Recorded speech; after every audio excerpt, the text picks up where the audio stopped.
The Lurking Fear by P Lovecraft. Chapter 1. The Shadow on the Chimney. There was thunder in the air on the night that I went to the deserted mansion atop Tempest Mountain to find the Lurking Fear. I was not alone, for foolhardiness was not then mixed with that love of the grotesque and the terrible which has made my career a series of quests for strange horrors in literature and in life. With me were two faithful and muscular men, for whom I had sent when the time came, men long associated with me in my ghastly explorations because of their peculiar fitness. We had started quietly from the village because of the reporters who still lingered about after the eldritch panic of a month before, the nightmare creeping death. Later, I thought, they might aid me, but I did not want them then. Would to God I had let them share the search, that I might not have had to bear the secret alone so long, to bear it alone for fear the world would call me mad, or go mad itself at the demon implications of the thing. Now that I am telling it anyway, lest the brooding make me a maniac, I wish I had never concealed it, for I, and I only, know what manner of fear lurked on that spectral and desolate mountain. In a small motor car we covered the miles of primeval forest and hill until the wooded ascent checked it. The country bore an aspect more than usually sinister as we viewed it by night and without the accustomed crowds of investigators, so that we were often tempted to use the acetylene headlight despite the attention it might attract. It was not a wholesome landscape after dark, and I believe I would have noticed its morbidity even had I been ignorant of the terror that stalked there. Of wild creatures there were none.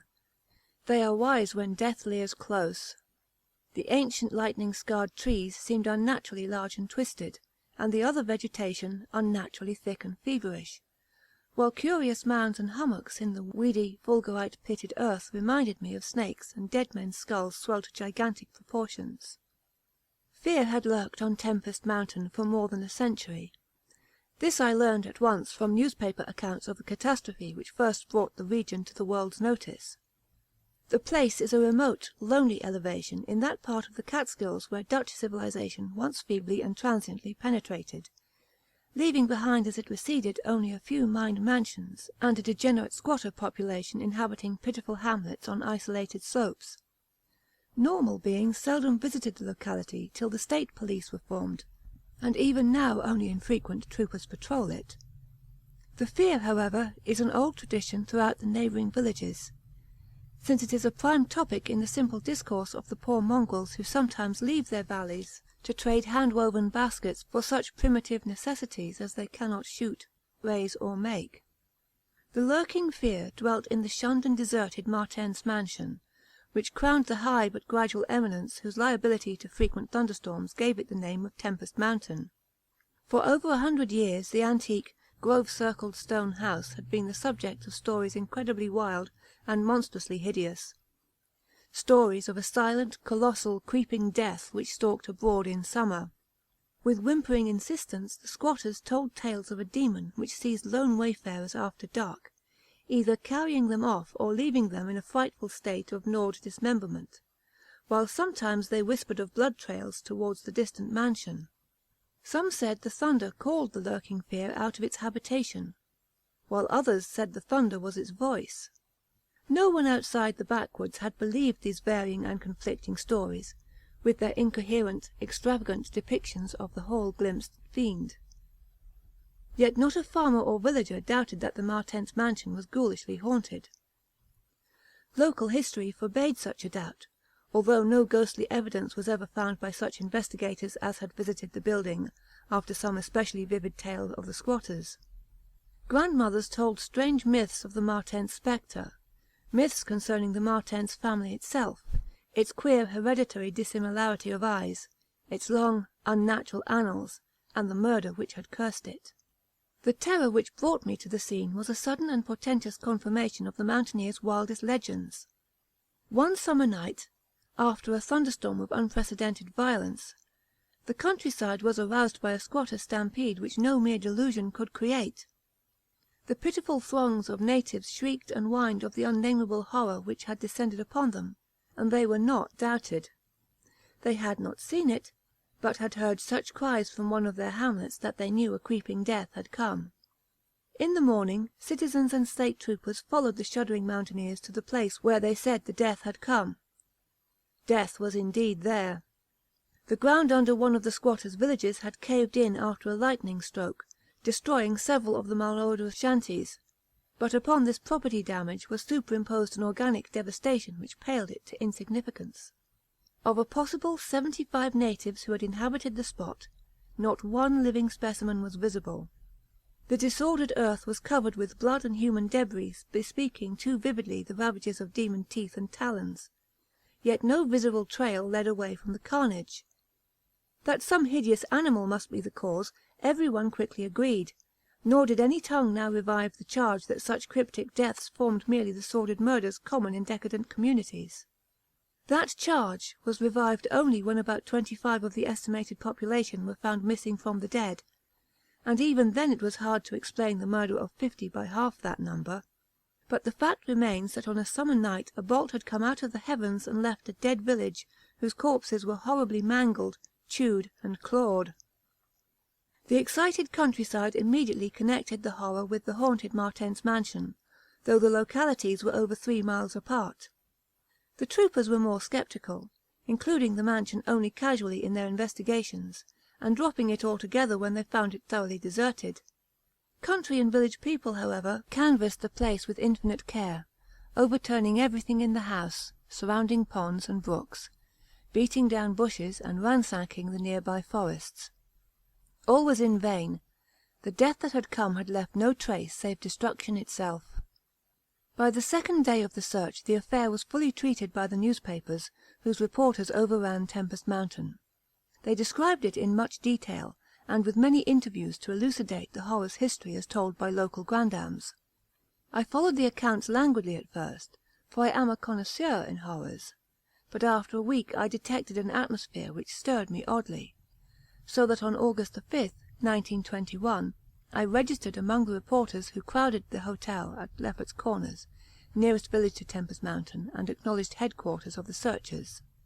3 weeks more and the dispersal of the reporters left me free to begin a terrible exploration based on the minute inquiries and surveying with which I had meanwhile busied myself. So on this summer night, while distant thunder rumbled, I left a silent motor car and tramped with 2 armed companions up the last mound-covered reaches of Tempest Mountain, casting the beams of an electric torch on the spectral grey walls that began to appear through giant oaks ahead. In this morbid night solitude and feeble shifting illumination, the vast box-like pile displayed obscure hints of terror which day could not uncover. Yet I did not hesitate, since I had come with fierce resolution to test an idea.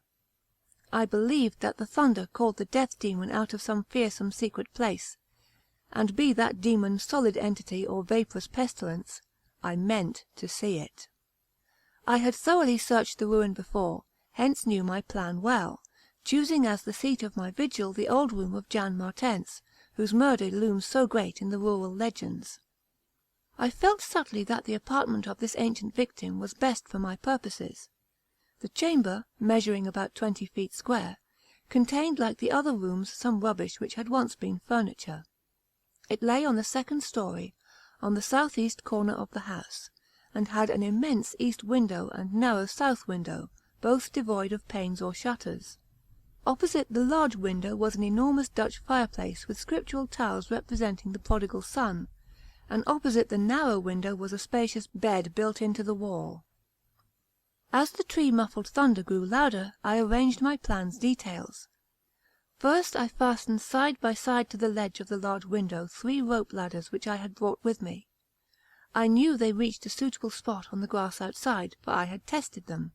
Then the 3 of us dragged from another room a wide 4-poster bedstead, crowding it laterally against the window. Having strewn it with fir boughs, all now rested on it with drawn automatics, 2 relaxing while the 3rd watched. From whatever direction the demon might come, our potential escape was provided. If it came from within the house, we had the window ladders; if from outside, the door and the stairs. We did not think, judging from precedent, that it would pursue us far even at worst. I watched from midnight to 1 o'clock, when in spite of the sinister house, the unprotected window, and the approaching thunder and lightning, I felt singularly drowsy. I was between my two companions, George Bennet being toward the window and William Toby toward the fireplace. Bennet was asleep, having apparently felt the same anomalous drowsiness which affected me, so I designated Toby for the next watch, although even he was nodding. It is curious how intently I had been watching the fireplace. The increasing thunder must have affected my dreams, for in the brief time I slept there came to me apocalyptic visions. Once I partly awaked, probably because the sleeper toward the window had restlessly flung an arm across my chest. I was not sufficiently awake to see whether Toby was attending to his duties as sentinel, but felt a distinct anxiety on that score. Never before had the presence of evil so poignantly oppressed me. Later I must have dropped asleep again, for it was out of a phantasmal chaos that my mind leapt when the night grew hideous with shrieks beyond anything in my former experience or imagination. In that shrieking the inmost soul of human fear and agony clawed hopelessly and insanely at the ebony gates of oblivion. I awoke to red madness and the mockery of diabolism, as farther and farther down inconceivable vistas that phobic and crystalline anguish retreated and reverberated. There was no light, but I knew from the empty space at my right that Toby was gone. God alone knew whither. Across my chest still lay the heavy arm of the sleeper at my left. Then came the devastating stroke of lightning which shook the whole mountain, lit the darkest crypts of the hoary grove, and splintered the patriarch of the twisted trees. In the demon flash of a monstrous fireball the sleeper started up suddenly, while the glare from beyond the window threw his shadow vividly upon the chimney above the fireplace, from which my eyes had never strayed. That I am still alive and sane is a marvel I cannot fathom. I cannot fathom it, for the shadow on that chimney was not that of George Bennet or of any other human creature, but a blasphemous abnormality from hell's nethermost craters, a nameless, shapeless abomination which no mind could fully grasp and no pen even partly describe. In another second I was alone in the accursed mansion, shivering and gibbering. George Bennet and William Toby had left no trace, not even of a struggle. They were never heard of again. 2. A Passer in the Storm. For days after that hideous experience in the forest-swathed mansion I lay nervously exhausted in my hotel room at Lefferts Corners. I do not remember exactly how I managed to reach the motor car, start it, and slip unobserved back to the village, for I retain no distinct impression save of wild-armed Titan trees, demoniac mutterings of thunder, and Charonian shadows athwart the low mounds that dotted and streaked the region. As I shivered and brooded on the casting of that brain-blasting shadow, I knew that I had at last pried out one of the earth's supreme horrors, one of those nameless blights of outer voids whose faint demon scratchings we sometimes hear on the farthest rim of space, yet from which our own finite vision has given us a merciful immunity. The shadow I had seen I hardly dared to analyse or identify. Something had lain between me and the window that night, but I shuddered whenever I could not cast off the instinct to classify it. If it had only snarled, or bayed, or laughed titteringly, even that would have relieved the abysmal hideousness. But it was so silent. It had rested a heavy arm, or foreleg, on my chest. Obviously it was organic, or had once been organic. Jan Martense, whose room I had invaded, was buried in the graveyard near the mansion. I must find Bennet and Toby if they lived. Why had it picked them, and left me for the last? Drowsiness is so stifling, and dreams are so horrible. In a short time I realised that I must tell my story to someone, or break down completely. I had already decided not to abandon the quest for the lurking fear, for in my rash ignorance it seemed to me that uncertainty was worse than enlightenment, however terrible the latter might prove to be. Accordingly I resolved in my mind the best course to pursue, whom to select for my confidences, and how to track down the thing which had obliterated 2 men and cast a nightmare shadow. My chief acquaintances at Lefferts Corners had been the affable reporters, of whom several had still remained to collect final echoes of the tragedy. It was from these that I determined to choose a colleague, and the more I reflected, the more my preference inclined toward one Arthur Monroe, a dark, lean man of about 35, whose education, taste, intelligence, and temperament all seemed to mark him as one not bound to conventional ideas and experiences. On an afternoon in early September, Arthur Monroe listened to my story. I saw from the beginning that he was both interested and sympathetic, and when I had finished he analysed and discussed the thing with the greatest shrewdness and judgment. His advice, moreover, was eminently practical, for he recommended a postponement of operations at the Martense mansion until we might become fortified with more detailed historical and geographical data. On his initiative we combed the countryside for information regarding the terrible Martense family, and discovered a man who possessed a marvellously illuminating ancestral diary. We also talked at length with such of the mountain mongrels as had not fled from the terror and confusion to remoter slopes, and once again scanned for dens and caves, but all without result. And yet, as I have said, vague new fears hovered menacingly over us, as if giant bat-winged griffins looked down on transcosmic gulfs. As the afternoon advanced, it became increasingly difficult to see, and we heard the rumble of a thunderstorm gathering over Tempest Mountain. This sound in such a locality naturally stirred us, though less than it would have done at night. As it was, we hoped desperately that the storm would last until well after dark, and with that hope turned from our aimless hillside searching toward the nearest inhabited hamlet to gather a body of squatters as helpers in the investigation. Timid as they were, a few of the younger men were sufficiently inspired by our protective leadership to promise that help. We had hardly more than turned, however, when there descended such a blinding sheet of torrential rain that shelter became imperative. The extreme, almost nocturnal darkness of the sky caused us to stumble badly, but guided by the frequent flashes of lightning and by our minute knowledge of the hamlet, we soon reached the least porous cabin of the lot, an heterogeneous combination of logs and boards, whose still existing door and single tiny window both faced Maple Hill. Barring the door after us against the fury of the wind and rain, we put in place the crude window shutter which our frequent searches had taught us where to find. It was dismal sitting there on rickety boxes in the pitchy darkness, but we smoked pipes and occasionally flashed our pocket lamps about. Now and then we could see the lightning through cracks in the wall. The afternoon was so incredibly dark that each flash was extremely vivid.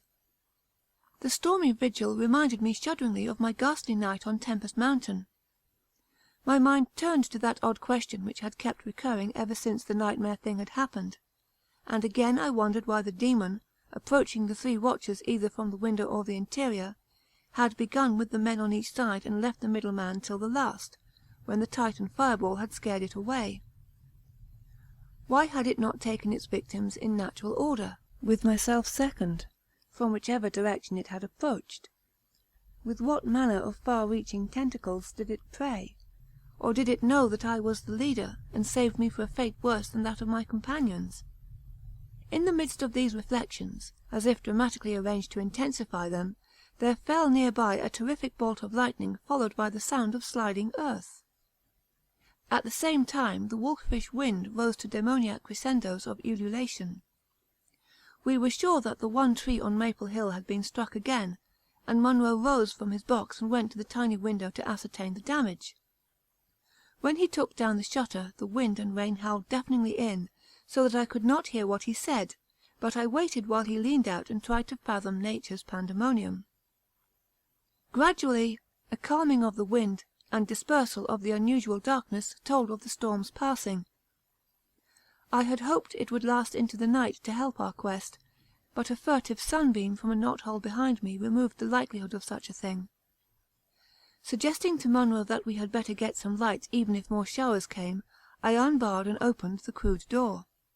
The ground outside was a singular mass of mud and pools, with fresh heaps of earth from the slight landslide. But I saw nothing to justify the interest which kept my companion silently leaning out of the window. Crossing to where he leaned, I touched his shoulder, but he did not move. Then, as I playfully shook him and turned him round, I felt the strangling tendrils of a cancerous horror, whose roots reached into the illimitable pasts and fathomless abysms of the night that broods beyond time. For Arthur Monroe was dead, and on what remained of his chewed and gouged head there was no longer a face. 3. What the red glare meant. On the tempest-racked night of November the 8th, 1921, with a lantern which cast charnel shadows, I stood digging alone and idiotically in the grave of Jan Martense. I had begun to dig in the afternoon, because a thunderstorm was brewing, and now that it was dark and the storm had burst above the maniacally thick foliage, I was glad. I believe that my mind was partly unhinged by events since August the 5th, the demon shadow in the mansion, the general strain and disappointment, and the thing that occurred at the hamlet in an October storm. After that thing I had dug a grave for one whose death I could not understand. I knew that the others could not understand either, so let them think Arthur Monroe had wandered away. They searched but found nothing. The squatters might have understood, but I dared not frighten them more. I myself seemed strangely callous. That shock at the mansion had done something to my brain, and I could think only of the quest for a horror now grown to cataclysmic stature in my imagination, a quest which the fate of Arthur Monroe made me vow to keep silent and solitary. The scene of my excavations would alone have been enough to unnerve any ordinary man. Baleful primal trees of unholy size, age, and grotesqueness leered above me like the pillars of some hellish druidic temple, muffling the thunder, hushing the clawing wind, and admitting but little rain. Beyond the scarred trunks in the background, illumined by faint flashes of filtered lightning, rose the damp ivied stones of the deserted mansion, while somewhat nearer was the abandoned Dutch garden whose walks and beds were polluted by a white, fungus, fetid, over-nourished vegetation that never saw full daylight. And nearest of all was the graveyard, where deformed trees tossed insane branches as their roots displaced unhallowed slabs and sucked venom from what lay below. Now and then, beneath the brown pall of leaves that rotted and festered in the antediluvian forest darkness, I could trace the sinister outlines of some of those low mounds which characterized the lightning-pierced region. History had led me to this archaic grave. History indeed was all I had after everything else ended in mocking Satanism. I now believed that the lurking fear was no material being, but a wolf-fanged ghost that rode the midnight lightning. And I believed, because of the masses of local tradition I had unearthed in search with Arthur Monroe, that the ghost was that of Jan Martense, who died in 1762. This is why I was digging idiotically in his grave. The Martense mansion was built in 1670 by Gerrit Martense, a wealthy New Amsterdam merchant who disliked the changing order under British rule, and had constructed this magnificent domicile on a remote woodland summit whose untrodden solitude and unusual scenery pleased him. The only substantial disappointment encountered in this site was that which concerned the prevalence of violent thunderstorms in summer. When selecting the hill and building his mansion, Mynheer Martense had laid these frequent natural outbursts to some peculiarity of the year, but in time he perceived that the locality was especially liable to such phenomena. At length, having found these storms injurious to his head, he fitted up a cellar into which he could retreat from their wildest pandemonium. Of Gerrit Martense's descendants less is known than of himself, since they were all reared in hatred of the English civilization, and trained to shun such of the colonists as accepted it. Their life was exceedingly secluded, and people declared that their isolation had made them heavy of speech and comprehension. In appearance all were marked by a peculiar inherited dissimilarity of eyes, one generally being blue and the other brown.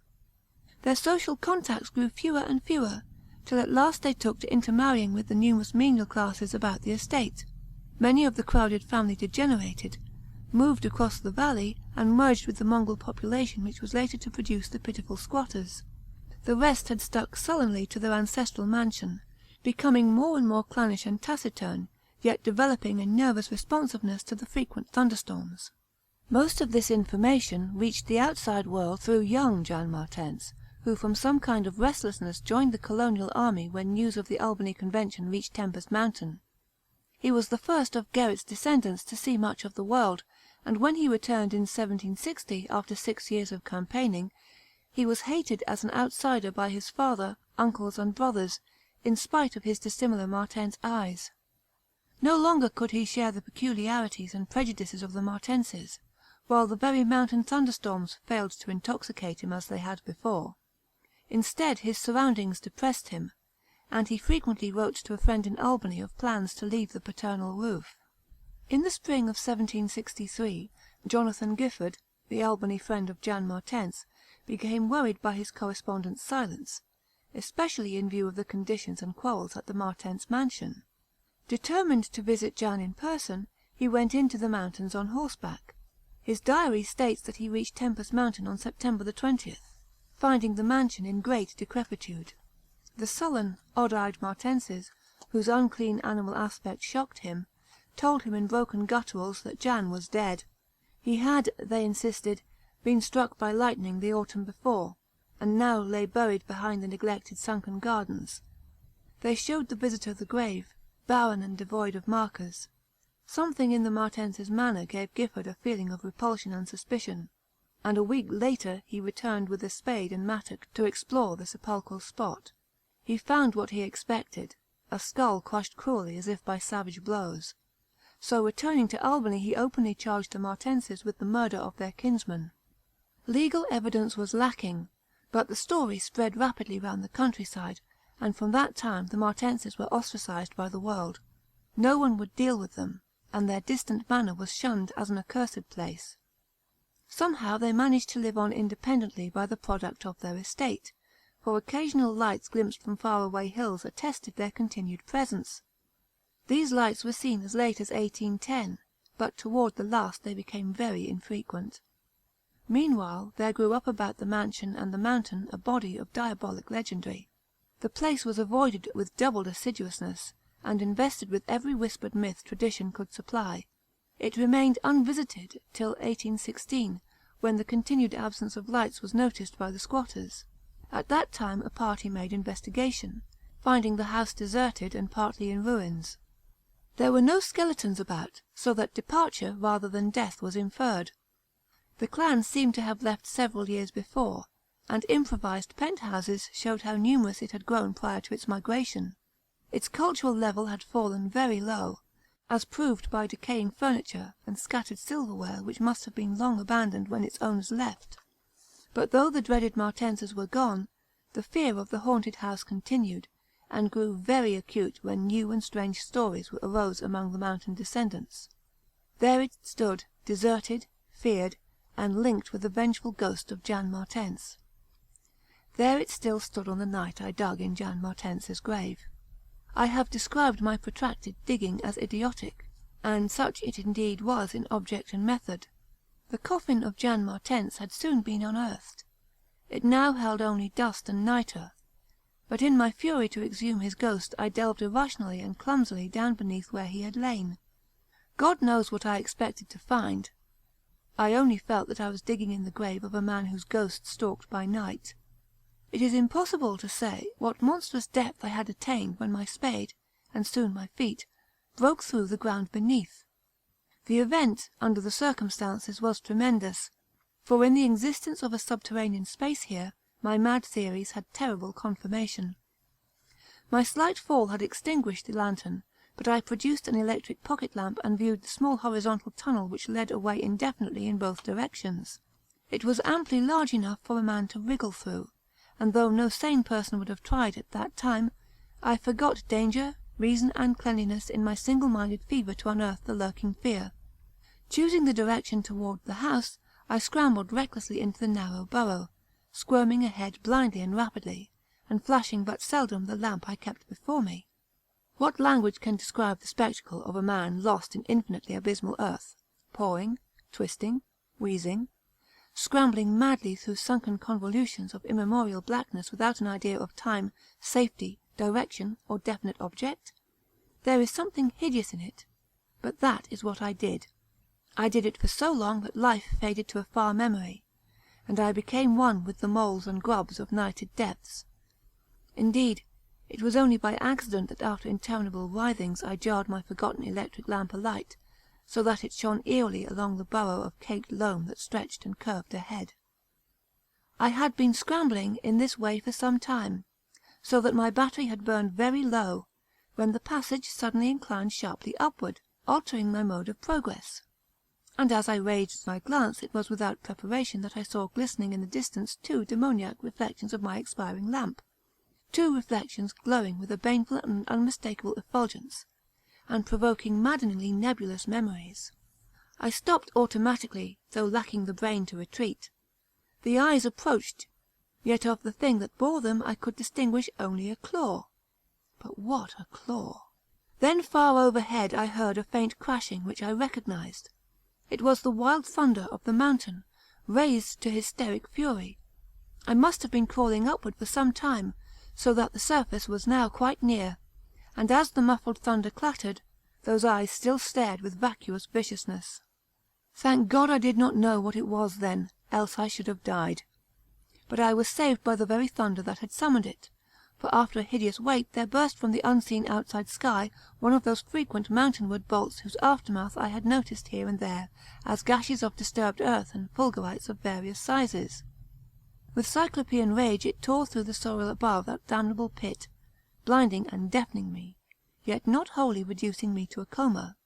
In the chaos of sliding, shifting earth I clawed and floundered helplessly till the rain on my head steadied me, and I saw that I had come to the surface in a familiar spot, a steep unforested place on the southwest slope of the mountain.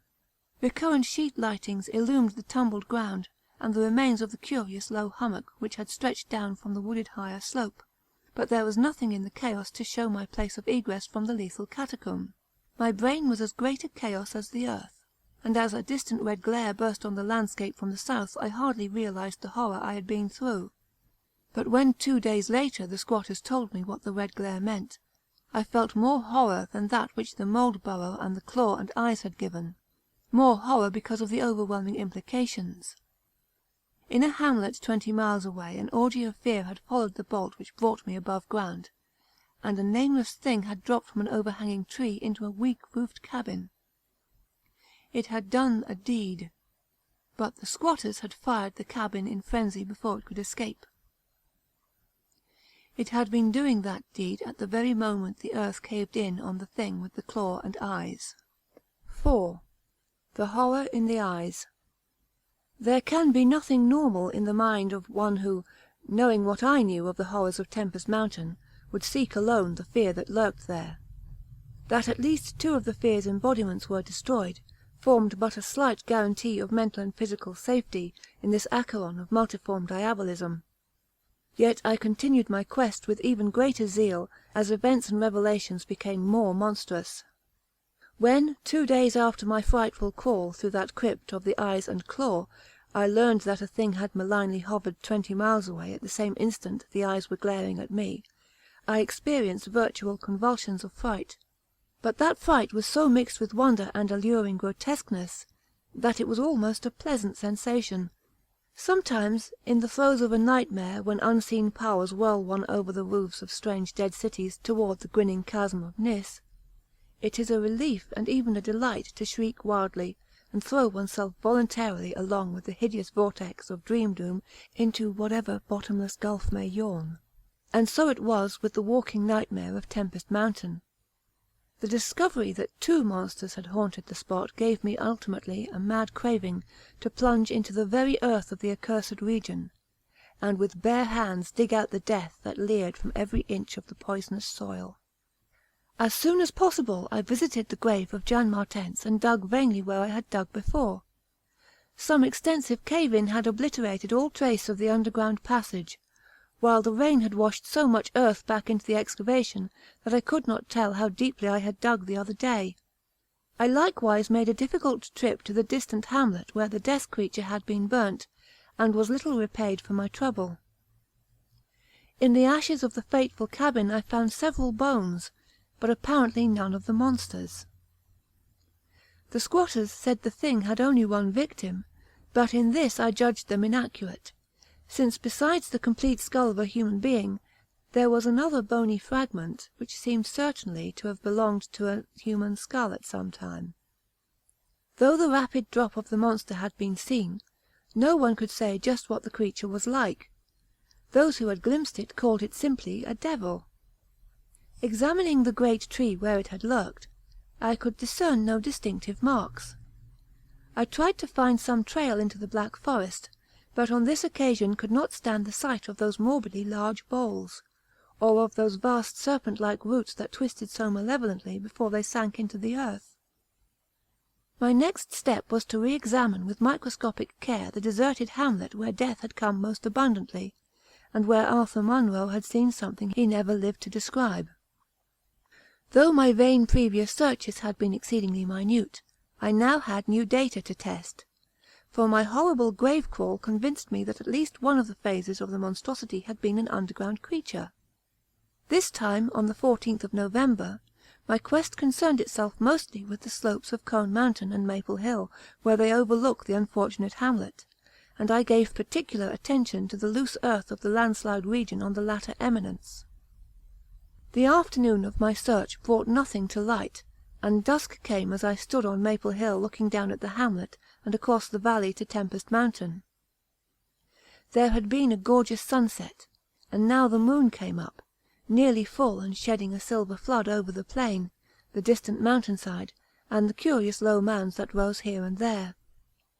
It was a peaceful Arcadian scene, but knowing what it hid, I hated it. I hated the mocking moon, the hypocritical plain, the festering mountain, and those sinister mounds. Everything seemed to me tainted with a loathsome contagion, and inspired by a noxious alliance with distorted hidden powers. Presently, as I gazed abstractedly at the moonlit panorama, my eye became attracted by something singular in the nature and arrangement of a certain topographical element. Without having any exact knowledge of geology, I had from the first been interested in the odd mounds and hummocks of the region. I had noticed that they were pretty widely distributed around Tempest Mountain, though less numerous on the plain than near the hilltop itself, where prehistoric glaciation had doubtless found feebler opposition to its striking and fantastic caprices. Now, in the light of that low moon which cast long weird shadows, it struck me forcibly that the various points and lines of the mound system had a peculiar relation to the summit of Tempest Mountain. That summit was undeniably a centre from which the lines or rows of points radiated indefinitely and irregularly, as if the unwholesome Martense mansion had thrown visible tentacles of terror. The idea of such tentacles gave me an unexplained thrill, and I stopped to analyse my reason for believing these mounds glacial phenomena. The more I analysed, the less I believed, and again my newly opened mind there began to beat a grotesque and horrible analogies based on superficial aspects and upon my experience beneath the earth. Before I knew it, I was uttering frenzied and disjointed words to myself. My God! Molehills! The damnable place must be honeycombed. How many?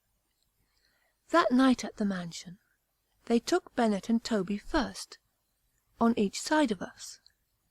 Then I was digging frantically into the mound which had stretched nearest me, digging desperately, shiveringly, but almost jubilantly. Digging, and at last shrieking aloud with some unplaced emotion as I came upon a tunnel or burrow just like the one through which I had crawled on the other demoniac night. After that I recall running, spade in hand, a hideous run across moonlit-and mound-marked meadows and through diseased, precipitous abysses of haunted hillside forest, leaping, screaming, panting, bounding toward the terrible Martense mansion. I recall digging unreasonably in all parts of the briar-choked cellar, digging to find the core and centre of that malignant universe of mounds. And then I recall how I laughed when I stumbled on the passageway, the hole at the base of the old chimney, where the thick weeds grew and cast queer shadows in the light of the lone candle I had happened to have with me. What still remained down in that hell-hive, lurking and waiting for the thunder to arouse it, I did not know. 2 had been killed. Perhaps that had finished it. But still there remained that burning determination to reach the innermost secret of the fear, which I had once more come to deem definite, material, and organic. My indecisive speculation whether to explore the passage alone and immediately with my pocket-light, or to try to assemble a band of squatters for the quest, was interrupted after a time by a sudden rush of wind from the outside, which blew out the candle and left me in stark blackness. The moon no longer shone through the chinks and apertures above me, and with a sense of fateful alarm I heard the sinister and significant rumble of approaching thunder. A confusion of associated ideas possessed my brain, leading me to grope back toward the farthest corner of the cellar. My eyes, however, never turned away from the horrible opening at the base of the chimney, and I began to get glimpses of the crumbling bricks and unhealthy weeds as faint glows of lightning penetrated the weeds outside and illumined the chinks in the upper wall. Every second I was consumed with a mixture of fear and curiosity. What would the storm call forth? Or was there anything left for it to call?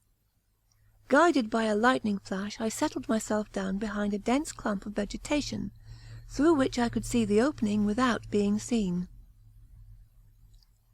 If Heaven is merciful, it will some day efface from my consciousness the sight that I saw, and let me live my last years in peace.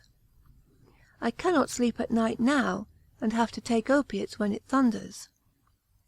The thing came abruptly and unannounced, a demon, rat-like scurrying from pits remote and unimaginable, a hellish panting and stifled grunting, and then, from that opening beneath the chimney a burst of multitudinous and leprous life. A loathsome night-spawned flood of organic corruption, more devastatingly hideous than the blackest conjurations of mortal madness and morbidity. Seething, stewing, surging, bubbling like serpent slime it rolled up and out of that yawning hole, spreading like a septic contagion and streaming from the cellar at every point of egress, streaming out to scatter through the accursed midnight forests and strew fear, madness, and death. God knows how many there were. There must have been thousands. To see the stream of them in that faint intermittent lightning was shocking. When they had thinned out enough to be glimpsed as separate organisms, I saw that they were dwarfed, deformed, hairy devils or apes, monstrous and diabolic caricatures of the monkey tribe. They were so hideously silent. There was hardly a squeal when one of the last stragglers turned with the skill of long practice to make a meal in accustomed fashion on a weaker companion. Others snapped up what it left, and ate with a slavering relish. Then, in spite of my days of fright and disgust, my morbid curiosity triumphed, and as the last of the monstrosities oozed up alone from that nether world of unknown nightmare, I drew my automatic pistol and shot it under cover of the thunder. Shrieking, slithering torrential shadows of red viscous madness chasing one another through endless, ensanguined corridors of purple, fulgurous sky. Formless phantasms and kaleidoscopic mutations of a ghoulish, remembered scene. Forests of monstrous, overnourished oaks with serpent roots twisting and sucking unnameable juices from an earth verminous with millions of cannibal devils. Mound-like tentacles groping from underground nuclei of polypus perversion. Insane lightning over malignant ivied walls and demon arcades choked with fungus vegetation. Heaven be thanked for the instinct which led me unconscious to places where men dwell, to the peaceful village that slept under the calm stars of clearing skies. I had recovered enough in a week to send to Albany for a gang of men to blow up the Martense mansion and the entire top of Tempest Mountain with dynamite, stop up all the discoverable mound burrows, and destroy certain overnourished trees whose very existence seemed an insult to sanity. I could sleep a little after they had done this, but true rest will never come as long as I remember that nameless secret of the lurking fear. The thing will haunt me, for who can say the extermination is complete, and that analogous phenomena do not exist all over the world? Who can, with my knowledge, think of the earth's unknown caverns without a nightmare dread of future possibilities? I cannot see a well or a subway entrance without shuddering. Why cannot the doctors give me something to make me sleep, or truly calm my brain when it thunders? What I saw in the glow of the flashlight after I shot the unspeakable straggling object was so simple that almost a minute elapsed before I understood and went delirious. The object was nauseous, a filthy, whitish gorilla thing with sharp yellow fangs and matted fur. It was the ultimate product of mammalian degeneration, the frightful outcome of isolated spawning, multiplication, and cannibal nutrition above and below the ground. The embodiment of all the snarling and chaos and grinning fear that lurk behind life. It had looked at me as it died, and its eyes had the same odd quality that marked those other eyes which had stared at me underground and excited cloudy recollections. One eye was blue, the other brown. They were the dissimilar Martense eyes of the old legends, and I knew in one inundating cataclysm of voiceless horror what had become of that vanished family. The terrible and thunder-crazed house of Martense.